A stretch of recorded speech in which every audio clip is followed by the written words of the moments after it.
ಹೀಗೆ ಇದು ಮರೆಯದ ಹಾಡು ಮೌನ.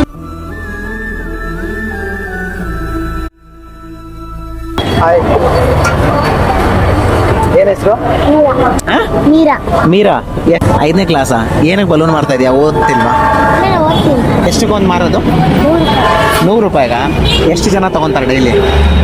ಗೊತ್ತಿಲ್ಲ, ಅದು ಲೆಕ್ಕ ಹಾಕಲ್ವಾ? ಎಲ್ಲಿ ಮನೆ? ನಮ್ಮ ಮನೆಯಲ್ಲಿ MS ಅಲ್ಲಿ ಹತ್ರ. ನೀನು ದಿನಾ ಬಲೂನ್ ಮಾರ್ತೀಯಾ? ಇಲ್ಲ, ಹಾಂ ಶನಿವಾರ ಹಾಂ. ಶನಿವಾರ ಮತ್ತೆ ಸಂಡೆ. ಸಂಡೇ ಮಾತ್ರನಾ? ಓಕೆ. ಮತ್ತೆ ಆ ದಿನ ಸ್ಟಡಿ ಇರಲ್ವಾ? ಇಲ್ಲ, ಸ್ಕೂಲ್ಗೆ ಹೋಗ್ತೀಯಾ? ಏನಾದರೂ ಬೇಕಾ ನಿಂಗೆ? ಹಾಂ, ಯಾಕೆ? ಬಾ, ನಾನು ಪ್ರೀತಿಯಿಂದ ಅನ್ನ ಕೊಡಿಸ್ತಾ ಇದ್ದೀನಿ.